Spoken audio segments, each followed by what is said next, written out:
9Class had been spamming support Morphling a week ago and had a great success with it. Even though the hero has a very low win rate currently, it can be a really valuable pick if you can get a good hero in the enemy team to use your ultimate on, and it's really fun to play. The main things about the hero are you're very strong in 1v1 trades in the lane. You have infinite HP concept, so you don't have to buy any healing items at all. People don't know how to play against you and what to do against you in the lane. You're really hard to kill in fights because of the high HP pool.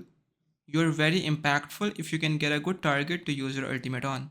The flow facet makes your primary attribute to be strength, which means you're a strength hero now.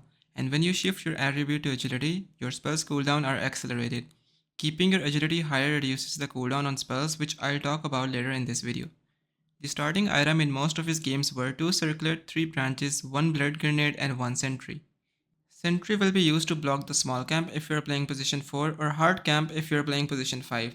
2 circlet and 3 branches gives you good stats for the lane, and blood grenade is a really good item that helps you punish the enemy heroes if they get out of position.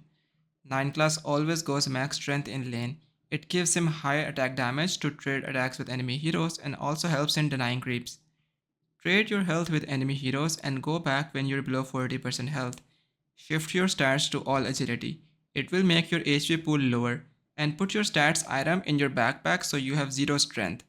After that, when you shift your stats back to strength, you will have 100% HP again. Trade with the enemy and repeat the same stats shift thing again and again. Keep one thing in mind, when you go full strength you have 0 armor, so you will take more physical damage, but against magical damage you're going to be really strong. So I'll advise you to always go back when you're close to 40% health. Shift your stats and come back with 100% health. The best thing about this practice is you will absorb all the damage from the lane while your core can farm freely. You won't need to waste any money on healing resources, and you can always come back with 100% health. An enemy team, being clueless, will always hit you instead of your core because you will be trading with them, and they won't even realize that hitting Morphling is the most useless thing they can do in the lane, because Morphling can always go back and get full health. The skill build on Morphling is straightforward. Start with your third spell so you can shift to all strength in the lane. Max your waveform as it increases the damage and range on each level and reduces cooldown. Get your adaptive strike on level 4 so you can stun enemy heroes. If your strength is 50% higher than your agility, you will stun enemies for max duration. After your waveform, keep at least 3 points in attribute shift. Each level in attribute shift increases the shift rate, which helps you play around your health and spells cooldown.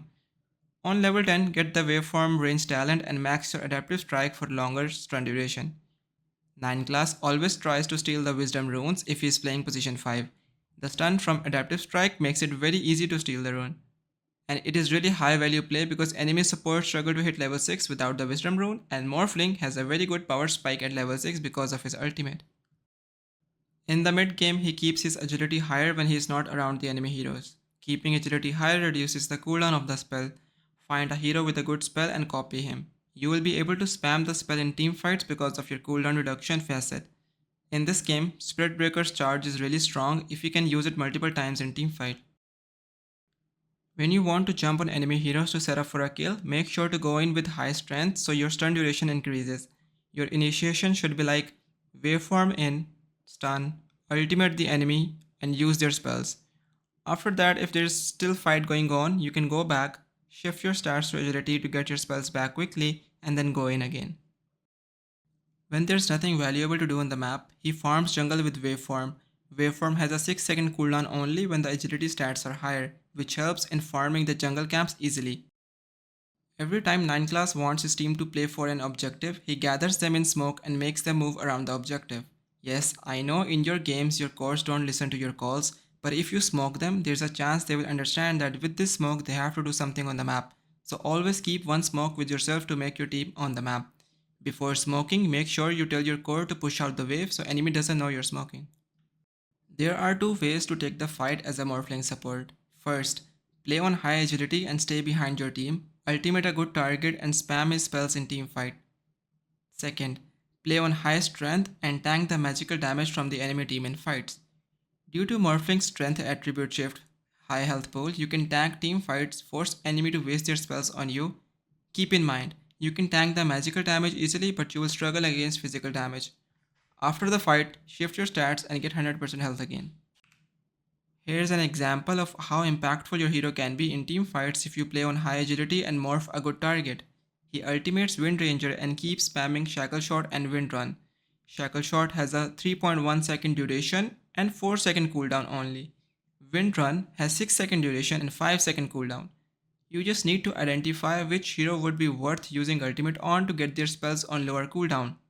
Some good hero examples would be Spirit Breaker because of charge and bulldoze, Tiny with Stun Toss, Crystal Maiden with Frostbite, and you get the idea. Basically, any hero whose spells would be very helpful to spam in teamfight.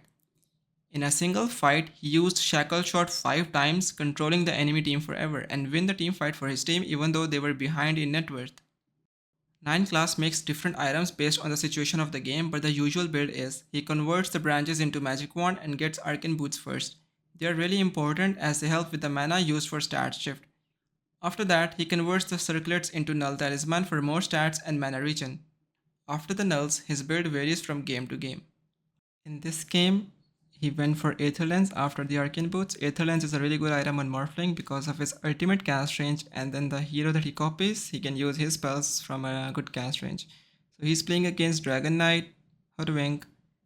Let's think about Dragon Knight. So Dragon Knight is not going to jump on Morphling to stun him because Morphling will have 3000 HP when he is high strength.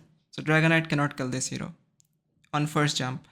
Same for Hoodwink. Hoodwink cannot burst Morphling down because Enigma will not be using Black Hole on solo Morphling. He has other targets to jump on. Yes, Wind Ranger might use Focus Fire on Morphling, but then Morphling can, having 3000 HP, he can just stun Wind Ranger and run away.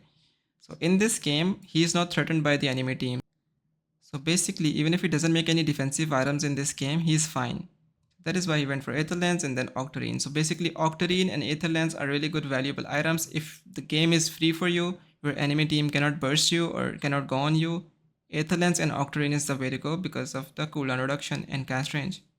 In this game, after Arcane Boots and Nulls, he went for Eul's. Eul's is a really valuable item in this game because Eul can get him out of Overgrowth from Trent. Eul's can also be used on Wind Ranger to dispel her Wind Run. Eul's is also really great against Ursa because when Ursa jumps with Overpower, if you Eul the Ursa, his Overpower charges will be gone and he will be kind of useless in the team fight. Ursa's ultimate also provides him insane status resistance. If you Eul him, he will still be in the air for 2.5 seconds. Eul doesn't care about status resistance. So that is why he went for Eul's in this game and not Aether Lens because this item provides more value and he also needs this to counter enemy heroes. And after that he went for Ghost Scepter. Again, good item because Ursa can always blink in with Basher and burst the Morphling. So if he can just press the Ghost Scepter as soon as possible, it would be nice. In this game, he just went for items to kite the enemy team. In this game, he went for Aether Lens. Why? Because he doesn't want to play close to enemy team. Chaos Knight does a lot of physical damage and Morphling with full strength will have no armor. So he's gonna struggle against CK. That is why he just made Aether Lens so he can use his ultimate on Disruptor probably to use Glimpse from a long range or become Skyrath and use Silence from a long range or maybe become Enigma and use Midnight Pulse and Malefice. Actually being Enigma would be really nice in this game because Midnight Pulse will deal a lot of damage to CK and Centaur. After that, he went for Ghost Scepter just so he want to be saved from CK. So in games where he knows he cannot be greedy, he makes items so that he can live in team fights. But in games when he knows that enemy team will jump, but in games when he knows that enemy team can't jump on him and cannot do anything about it, he goes for the greedy items like Aether Lens, Octarine, and so on. In this game, he might have. After that, he also went for Greaves because Greaves can take off Skyrath's Silence. Greaves is also a nice pickup on support Morphling. If you don't want to make Aether Lens, if you don't want to make Eul's or something, you can just make Greaves. Talents are really easy to pick. Level 10, Waveform Range. Level 15, Morph Duration. Level 20, Stun Duration. And lastly, Waveform Cooldown, which makes the waveform permanent. I have linked the Discord server in description. If you have got any Dota related questions, feel free to post them on Discord and I'll try to help you out. If you have got any feedback, you can let me know in the comments.